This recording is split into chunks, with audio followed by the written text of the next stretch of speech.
다윗의 시편으로 알려지는데, 여기 표제에 보면 고라자순의 마스길 인도자를 따라 부른 노래라 이렇게 되어 있는데, 고라자순의 시라고 꼭 규정할 필요는 없어요. 고라자순은 성가대원이고 성가대의 대표자 중에 한 사람의 후손들입니다. 그 마스길이라는 건 지혜롭게 하다 하는, 그래서 어떤 악보의 어떤 지시하는 내용 같고요. 그래서 고라자순이 다윗의 시를 이렇게 지혜롭게 또 여러 가지 마음을 섞어서 또 거기에 맞게끔 곡을 붙인 것이 아닌가 이렇게 생각이 들어요. 고라자순의 시라고 하면 직접 고라자순의 시라고 이렇게 되어 있습니다. 여하튼 중요한 것은 이 내용입니다. 오늘 여기 내용을 보면 다윗의 상황하고 아주 밀접합니다. 그건 뭐냐 하면 다윗이 지금 하나님을 섬기는 성전이 있는 왕궁을 떠나게 되는 그런 장면. 그래서 정말 하나님 앞에 예배드리는 일을 중단하게 되니까, 하나님을 뵙지 못하니까, 하나님을 만나 교제하지 못하니까 그는 이런 산천, 초목, 우거진 숲풀 속에서 하나님을 찬미하고, 또 그런 가운데서도 마음은 낙심이 되고 절망이 되는 환경을 맞이하였지만, 그런 가운데서도 오히려 하나님을 더 찾고 있는, 사슴이 시냇물을 찾듯이, 여러분 사슴은 시냇물이 없으면 쉽게 절망하고 포기하고 죽게 됩니다. 사슴이 상당히 성격이 급한 것 같아요. 하여튼 물이 목마를 때는 빨리 물을 찾아서 사슴은 먹여야 되는 거예요. 그래서 사슴은 보통 우리가 사슴들 가끔 산에서 보잖아요. 뛰어다니는 것은 시냇물을 찾아서 뛰어다니는 거예요. 물가를 찾아다니는 거죠. 그래서 물을 마셔야 돼요. 그렇게 내 영혼의 주를 찾기에 갈급하다. 칼빈은 이런 이야기 합니다. 하나님은 우리로 하여금 하늘로 올라갈 것을 명령하지 아니하시고, 우리의 약함을 다 하시고 우리에게 내려와 주신다 그랬어요. 그런데 다윗은 그가 하나님과 이렇게 교통하는, 내려오시는 그 성전에서, 성막에서 제사를 드리지 못하고 이제 쫓겨난 상태이기 때문에 자기가 하나님 앞으로 나아가는 길이 막힌 것을 알고 하나님을 향하여 이렇게 부르짖고 있다 이렇게 말합니다. 여러분, 참으로 우리가 중요하게 여겨야 될 건 이 예배라고 하는 거예요. 예배를 형식적으로 와서 시간 되니까 와서 예배 드리는 것이 아니라 그만큼 하나님을 사모하는 것이 예배가 돼야 돼요. 하나님 앞에 나아가는 것이 기쁨이 돼야 되고, 갈망하는 것, 그것이 예배가 되어야 되고, 우리의 찬송과 신앙 고백과 또 우리의 기도, 또 하나님의 말씀 한마디 한마디라도 여러분 먹여주세요. 갈증을 느끼듯이, 배가 고프듯이 그 말씀을 그렇게 사모하는, 여러분 그런 영혼들은 은혜를 받게 되어 있어요. 이스라엘에게 지적하는 크게 두 가지 죄악이 생수의 근원 대신 나를 버린 것과 스스로 웅덩이를 판 것이다라고 말합니다. 생수의 근원 대신 나를 버린 것, 어디에서 생수를 얻어먹겠어요? 여러분, 세상의 물은 탕류입니다. 그래서 여러분, 세상의 물은 마시면 마실수록 죄에 오염되어 있는 것들이기 때문에 마치 대단한 것 같지만, 그러나 오염수라는 걸 기억하시고, 그러나 우리 주 예수 그리스도를 통해서 임하는 하늘의 지혜와 정말 하늘의 은사는 생수의 근원이다. 거기에는 결코 오염된 부분이 없어요. 그런데 이 이스라엘은 이와 같이 생수의 근원 대신 나를 버린 것과 스스로 웅덩이를 팠다. 스스로 생수를 얻어보려고 팠다. 이것이 자기에게서 나오는 것들이 다 오염된 것들인데, 또 불구하고 그런 것들을 마시니 여러분 건강한 영혼이 될 수가 없죠. 점점 세속화되고 점점 우리의 영혼도 마비되어 갈 수밖에 없다 하는 것을 기억하십시오. 여러분 오늘날 많은 질병이 어디에서 오느냐 하면 기후에서 오는 것입니다.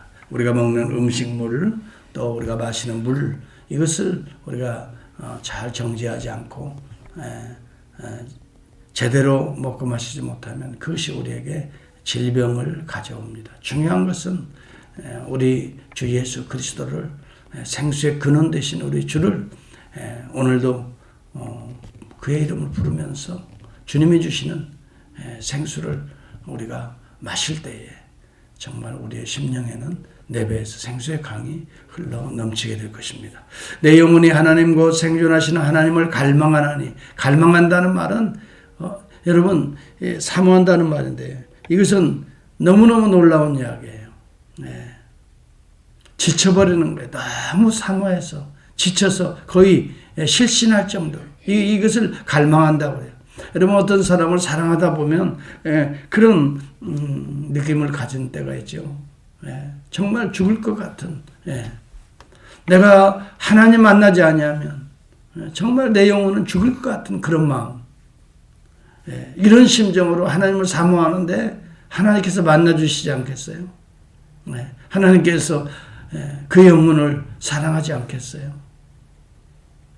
여러분 예배가 막히면 우리에게 찾아오는 첫 번째는 깊은 회의감이 밀려옵니다. 하나님과의 관계가 여러분 약해지면 가장 먼저 두드러지게 나타나는 것이 회의감입니다. 낭망입니다. 불안입니다. 절망입니다. 하나님과의 관계가 열리면 소망입니다. 불안이 아닙니다. 확신입니다. 그렇지. 맞다. 내가 왜 그것을 깨달지 못했지?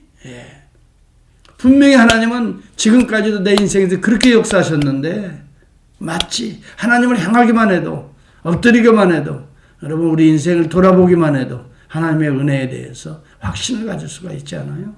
그래서 5절에 보면 내 영혼아 내가 어찌하여 낭망하며 어찌하여 내 속에서 불안하여 하는고. 왜요? 성전을 떠나서 이제는 하나님을 만날 수 있는 예배의 장소를 떠나게 되니까 마음이 불안했던 거예요.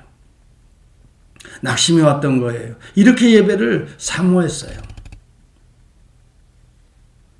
그런데 그는 비록 외적인 성전은 떠나서 지금 도망가는 상태에 있지만 그러나 어디에서든지 산에 가든지 숲에 가든지 나무 그늘 밑에 있든지 아니면 동굴 속에 있든지 어느 곳에 가든지 소망을 하나님께 두고 하나님을 바라보는 기도의 성소로 삼았다는 거예요. 그때 하나님께서 그 기도를 응답하셨다라고 말해요. 그래서 그는 찬송할 수밖에 없다라고 말하는 것이 시편 42편입니다. 너는 하나님께 소망을 두라. 그가 나타나 도우심으로 말미암아 내가 여전히 찬송하리로다. 여러분 시편 62편 1절 2절에 보면 나의 영혼이 잠잠히 하나님만 바라며 하나님만 바라라. 나의 구원이 그에게서 나오는도다. 오직 저만 나의 반석이시오. 저만 나의 구원이시오. 저만 나의 산성이시니 내가 크게 요동치 아니하리라. 하나님을 떠나게 될 때 우리는 불안해합니다. 흔들립니다. 그러나 하나님을 향할 때 우리는 다시 우리의 심령이 흔들리지 않습니다. 요동치 않습니다. 왜 그럴까요? 하나님은 생존하시는 하나님이시기 때문에 그래요. 여기 2절에 보면 내 영혼이 하나님과 생존하시는 하나님을 갈망하나니. 여러분 죽은 신들을 갈망하는 건 우상숭배입니다. 우상은 깎아 만든 거예요. 거기에는 생명이 없어요. 그러나 하나님은 우상이 아닙니다. 우리가 만들어낸 하나님이 신이 아닙니다. 하나님은 우리를 창조하신 분이십니다. 생존하신 하나님이십니다. 오늘도 살아계시고 오늘도 역사하십니다. 그 아들을 보내시고 우리의 죄를 대속하시고 그가 보좌의 우편에 오르시고 그의 영을 보내주셔서 우리 하나님은 창조 이후 이전 이후 여러분 살아서 지금도 역사하시는 생존하시는 하나님입니다. 여러분 이 신앙이 있을 때 우리는 어떤 죽음의 위기 속에서도 이겨낼 수가 있어요. 하나님은 살아계시다. 뭐가 두렵습니까? 마틴 루터가 절망하여서 가돌에게 이런 위협이 두려워서 지하실 감방에서 숨어서 덜덜 떨고 있을 때에 그의 부인 폰보라가 그렇게 상복을 입고 나타났다고 하잖아요. 뭐라고 말합니까? 아니 여보, 당신 왜 이렇게 상복을 입고, 하나님이 죽었어, 하나님이 죽었어. 그래서 내 슬퍼서 상복을 입어. 그게 무슨 소리예요? 하나님이 죽다니. 그때 폰보라가 이야기합니다. 당신 모습을 보니 하나님이 죽어 있는 거 아니에요? 왜 이렇게 절망합니까? 살아계시다면 왜 절망합니까? 진리를 붙들고 진리를 외치고 진리를 드러내는데 그 하나님이 기뻐하실 터인데 무엇이 두렵습니까? 여러분, 가타리나 이 폰보라가 상당히 믿음이 좋았던 아내였던 것 같아요. 그렇습니다. 우리가 절망할 수 없습니다. 왜요? 살아계신 하나님을 믿고 의지하고 있기 때문에 그렇습니다. 절망하고 낙심하고 정말 불평하고 원망하는 자들은 그 속에 하나님이 죽어가고 있기 때문에 그래요. 여러분, 정말 하나님이 살아계심을 믿습니까? 믿는다면 두려워할 수는 없어요. 믿는다고 한다면 합력하여 선을 이루시는 하나님께 소망을 둘 수밖에 없어요. 그래서 우리는 하나님을 바라라, 하나님을 향하라, 하나님께 소망을 두라, hope in God 이렇게 되어 있어요. 그 하나님은 생존하시는 하나님이고 우리에게 생명을 부여해 주는 하나님이라. 그래서 여기 8절에 보면 낮에는 여호와께서 그 인자하심을 베풀고 밤에는 그 찬송이 내게 있어 생명의 하나님께 기도하리라 그렇게 말합니다. 생명의 하나님이라고 말해요. 생존하시는 하나님. 하나님 자신은 생존하시고 생명의 하나님이라고 말할 때는 모든 만물에게 생명을 주시는 하나님이라 이 말입니다. 생명을 주시는 창조주라 이 말입니다. 오늘 죄 가운데 죽어가는 자들에게 죄를 씻고 그리스도를 통해 다시 부활의 새 생명을 주시는 하나님이라 이 말입니다. 여러분, 그런데 뭐가 두렵습니까? 참새 한 마리, 여러분 두 마리가 하나 썰어내 팔리는 것도 아버지께서 허락하지 아니하시면 그 하나라도 땅에 떨어지지 아니하리라라고 말합니다. 생명이 하나님께 달려 있습니다. 여러분, 대적하는 자들 환경을 두려워할 필요가 전혀 없습니다. 우리의 믿음은 흔들린 믿음을 붙듭시다. 여러분, 조금이라도 여러분 간밤에 흔들렸습니까? 이 시간 이 새벽에 다시 엎드립시다. 그의 이름을 부릅시다.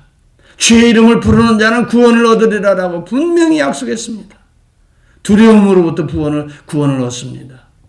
불안으로부터, 초조로부터 여러분, 우리는 확신의 구원을 얻게 되는 것입니다. 죽음으로부터 구원을 얻게 되는 것, 영생의 땅으로, 아픔으로 들어가게 되는 것입니다. 그 다음에 우리 주님은 어떤 분이십니까? 반석이신 하나님이라고 말합니다. 9절에 보면은 내 반석이신 하나님께 말하기를 어찌하여 나를 잊으셨나이까. 우리 주님은 그래서 자신을 반석이라고 내 이 반석 위에, 신앙 고백 위에 나는 주는 그리스도시요 살아계신 하나님의 아들이라고 하는 이 반석 위에 내가 내 교회를 세우겠다. 오늘 여러분, 주님의 교회가 되는 자들은 이런 신앙 고백이 있는 자들입니다. 우리 주님은 생존하시는 하나님이고 생명의 하나님이시고 반석이신 하나님이신 것을 믿어야 되고, 또 여러분 네 번째는 도우시는 하나님이시다. 여기 본문에 보면 11절에 보면 내 영혼아 내가 어찌하여 낭망하며 어찌하여 내 속에 불안하여 하는고 너는 하나님을 바라라. 나는 내 얼굴을 도우시는 내 하나님을 오히려 찬송하리로다. 하나님은 우리가 비참하게 되는 상황을 즐기는 하나님 아닙니다. 그것을 기뻐하시는 하나님 아니에요. 오히려 그러한 것을 도우셔서 하나님의 영광의 길로 인도하시는, 그것을 오히려 하나님은 기뻐하시는 하나님이에요. 그래서 여러분, 이 구약에도 보면 수많은 어려운 일들이 발생할 때마다 그때마다 선지자들을 통해서 말씀하시는 메시지가 뭔 말이에요? 두려워하지 말라는 거예요. 내가 너와 함께함이라고 말하는 거예요. 이사야서 41장 10절에도 마찬가지예요. 놀라지 말라는 거예요. 나에게는 계획이 많다는 거예요. 나는 내 하나님이라는 거예요. 생존하시는 하나님이에요. 생명의 하나님이에요. 반석이신 하나님이에요. 돌보시는 하나님이시다. 내가 너를 굳세게 하리라. 참으로 너를 도와주리라.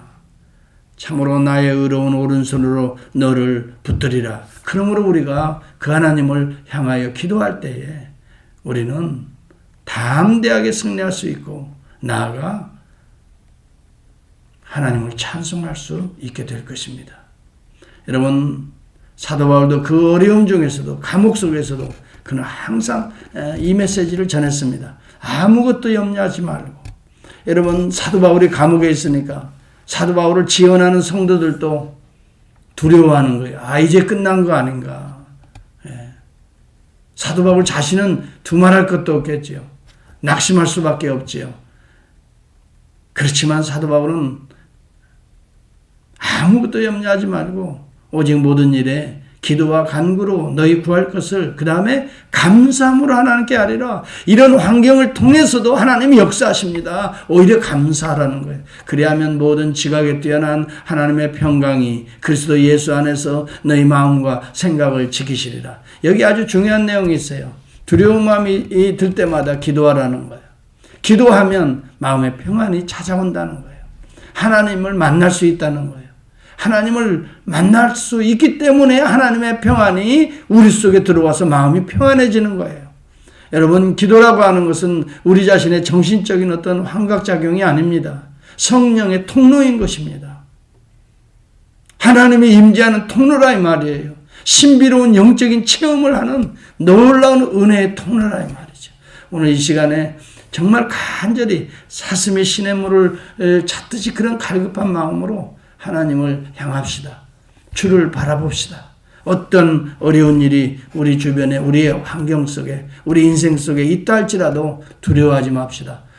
우리가 믿는 하나님은 살아계신 하나님, 생존하시는 하나님이십니다. 생명을 주시는 하나님이십니다. 그리고 반석이신 하나님이십니다. 우리를 수렁에 빠뜨리지 않습니다. 반석 위에 세우실 것입니다. 그리고 도우시는 하나님이십니다. 오늘 바로 그 하나님을 손을 붙들고 바로 그분이 우리 주 예수 그리스도십니다. 죄로부터 우리를 건지시고 우리를 정말 그의 이름으로 부르시고 오늘도 그의 영으로 오늘 보내주셔서 우리를 도우시고 우리를 모든 환경 가운데서 지키시고 오늘도 영원한 생수를 부여해 주시는 그분 예수 그리스도, 오늘 우리 주님을 붙들고 주 안에서 어려운 환경들을 또 세상을 또 타락한 나의 욕망까지도 깨끗이 씻어버리시고 보혈을 씻고 생수를 마시면서 새 힘을 얻어서 오늘 코로나 바이러스도 이겨낼 수 있는 영적인 하루가 꼭 될 수 있기를 바랍니다.